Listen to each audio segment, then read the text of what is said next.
मध्य प्रदेश के पूर्व मुख्यमंत्री और कांग्रेस के वरिष्ठ नेता दिग्विजय सिंह ने कहा है कि मध्य प्रदेश में भारतीय जनता पार्टी की सरकारें कानून का माखौल उड़ा रही हैं। मध्य प्रदेश में आपराधिक घटनाओं की आड़ लेकर मुसलमानों को जबरन टारगेट किया जा रहा है। उन्होंने मध्य प्रदेश के छतरपुर का उदाहरण देते हुए कहा कि यहां 21 अगस्त को कोतवाली में हुए पथराव के बाद जिस तरह से हाजी शहजाद अली की एक आलीशान इमारत को तोड़ा गया, उससे साबित है कि भारतीय जनता पार्टी की सरकार मुसलमानों को टारगेट कर रही है। दिग्विजय सिंह ने यह भी कहा कि लगातार मुसलमानों को जिस तरीके से टारगेट किया जा रहा है, उससे समाज का ताना बाना बिगड़ रहा है। उन्होंने कहा कि ऐसे मुसलमानों की लड़ाई वे खुद लड़ेंगे। उन्होंने कहा कि वे इस मामले में हाई कोर्ट और सुप्रीम कोर्ट में भी मुकदमा दायर करेंगे। की घटना को और बुलडोजर संस्कृति को लेकर हम उसका स्वागत करते हैं और मैं इस बारे में सोच रहा हूं। मैं दिल्ली में हमारे वरिष्ठ एडवोकेट्स से सबसे चर्चा करूंगा और यदि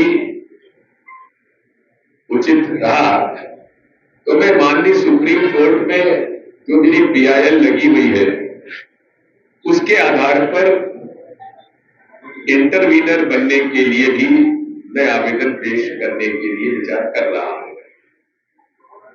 बात यह है,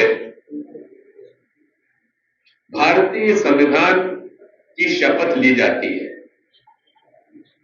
और मोदी जी संसद में उसे अपने मस्तिष्क पे लगाते हैं। मुख्यमंत्री, प्रधानमंत्री, मंत्री और सरकारी अधिकारी ये सब भारतीय संविधान के द्वारा बनाए गए कानून और नियम का पालन करने के लिए प्रतिबद्ध है और जो ये पालन नहीं कर रहे हैं वे अपराध की श्रेणी करने की श्रेणी में आते हैं। अभी कुछ दिन पहले भिंड का एक वाकया हुआ। एक व्यक्ति की हत्या की। जिन लोगों ने हत्या की उसमें मुसलमान थे, हिंदू थे। मुसलमान का घर गिरा दिया गया, हिंदू का घर नहीं गिराया। इसके बाद एक और जैन समाज के व्यक्ति की हत्या हुई। उसमें हत्या करने वाले हिंदू थे। तो जिस व्यक्ति की हत्या हुई उसके पिता ने कलेक्टर साहब से कहा, मांग की कि साहब जिस प्रकार आपने पूरी उदाहरण में हत्यारे का मकान गिराया है, इन हत्यारों का भी मकान गिराइए। तो आप समझ लीजिए कि जिला कलेक्टर भिंड ने एक अपराध किया। उनका फोन रिकॉर्ड हुआ, ऑडियो रिकॉर्ड हुआ है, हमारे पास वो है पेन ड्राइव, कि भाई एक सरकार का आदेश है कि हिंदू के घर मत गिराओ, मुसलमान के घर गिराओ। मैंने इस बात को लेकर भिंड कोतवाली में, भिंड के थाने में FIR दर्ज कराई है और जो FIR दर्ज कराई है उसको हम लोग, पुलिस तो करेगी नहीं, हम उसकी अपील न्यायालय में करेंगे और मैं निजी तौर पर ये मुकदमा लड़ूंगा। पूरे प्रदेश में ही नहीं, पूरे देश में जिस तरह से सुनियोजित ढंग से RSS और भारतीय जनता पार्टी और उनके संगठनों ने,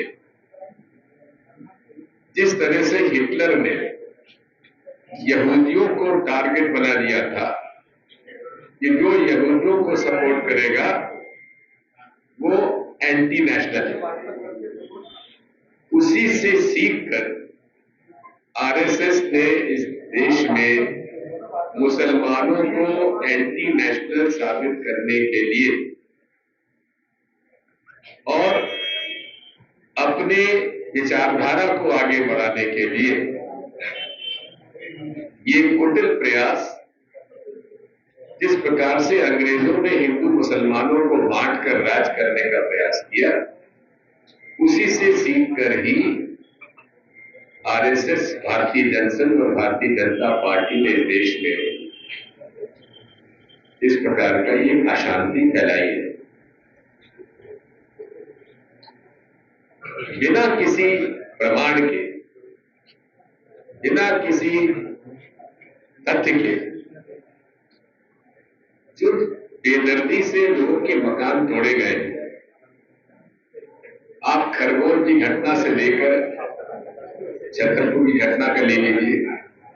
अरे बड़वानी में तो एक जिसके दोनों हाथ नहीं है, एक मुसलमान, उस पर पत्थर फेंकने के आरोप पे उसका घर गिरा दिया गया।